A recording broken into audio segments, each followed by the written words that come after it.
Play store అయితే open చేసుకోవాలి. Play స్టోర్లో సెర్చ్ బార్ ఓపెన్ చేసుకుని సెర్చ్ బార్లో మనము స్టిక్కర్లీ యాప్ అనేది సెర్చ్ చేసుకోండి. స్టిక్కర్లీ యాప్ వచ్చిన తర్వాత దాన్ని డౌన్లోడ్ చేసుకుని ఓపెన్ అయితే చేసుకోండి. ఓపెన్ చేసిన తర్వాత ఇంటర్ఫేస్ అనేది ఈ విధంగా అయితే వస్తుంది. ఇక్కడైతే మీకు లాగిన్ అయితే అడుగుతుంది. గూగుల్తో అండ్ ఫేస్బుక్తో అయితే లాగిన్ అయితే అవ్వండి. లాగిన్ అయిన తర్వాత ఇలా అయితే అలో బటన్ అయితే క్లిక్ చేసుకోండి. మొత్తం ఇలాగైతే ఇంటర్ఫేస్ ఇలా ఉంటుంది. అలో ఇచ్చేసిన తర్వాత ఇక్కడ రెగ్యులర్ అండ్ యానిమేటెడ్ అని ఉంటుంది. రెగ్యులర్ అయితే ఓపెన్ చేసుకోండి. రెగ్యులర్ ఓపెన్ చేసిన తర్వాత ఇక్కడ మనకి సెలెక్ట్ అనే గ్యాలరీ అయితే ఓపెన్ అవుతుంది. అక్కడ మీకు నచ్చిన ఫోటో అనేది సెలెక్ట్ చేసుకోవాలి. ఇక్కడైతే నేను శ్రీలీల గారి ఫోటో అయితే సెలెక్ట్ చేశాను.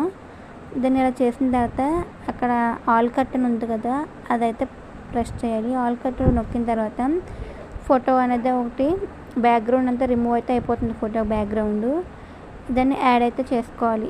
అక్కడ యాడ్ బటన్ నొక్కిన తర్వాత మనకి ఇలాగ బ్యాక్గ్రౌండ్ అయితే రిమూవ్ అయితే వచ్చేస్తుంది. మనం దీనికి టెక్స్ట్ కూడా రాసుకోవచ్చు.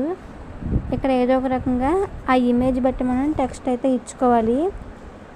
మీకు నచ్చింది అయితే ఇచ్చుకోండి. టెక్స్ట్ అనేది ఇలా సైజ్ అయితే ఇంక్రీజ్ అయితే చేసుకోవచ్చు, తగ్గించుకోవచ్చు.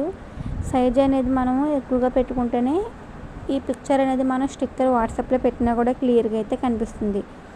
సో ఇలాగైతే టెక్స్ట్ అయితే ఇచ్చేసుకున్న తర్వాత డన్ బటన్ అయితే క్లిక్ చేసుకుని ఆ టెక్స్ట్ ఎక్కడ ఉండాలో ఆ ప్లేస్లో అయితే మీరు సెట్ ఈ విధంగా అడ్జస్ట్ చేసుకుని అయితే పెట్టేసుకోవాలి.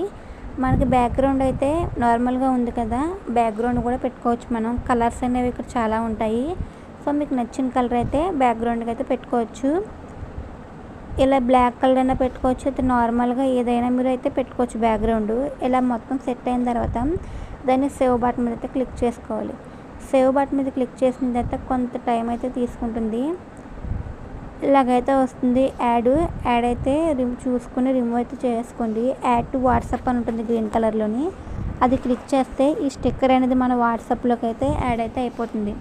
అక్కడ డౌన్లోడ్ చూడండి 100% వస్తేనే మనకి అది గ్యాలరీలోకి అండ్ వాట్సాప్లోకి వచ్చినట్టు చూసారు కదా. వాట్సాప్లోకి అయితే ఇదైతే యాడ్ అయిపోయింది. ఈ వీడియో మీకు నచ్చినట్లయితే లైక్ చేసి షేర్ చేసి నా ఛానల్ని ఫస్ట్ టైం ఎవరు చూస్తున్నట్లయితే కొద్దిగా అయితే సబ్స్క్రైబ్ అయితే చేసుకోండి.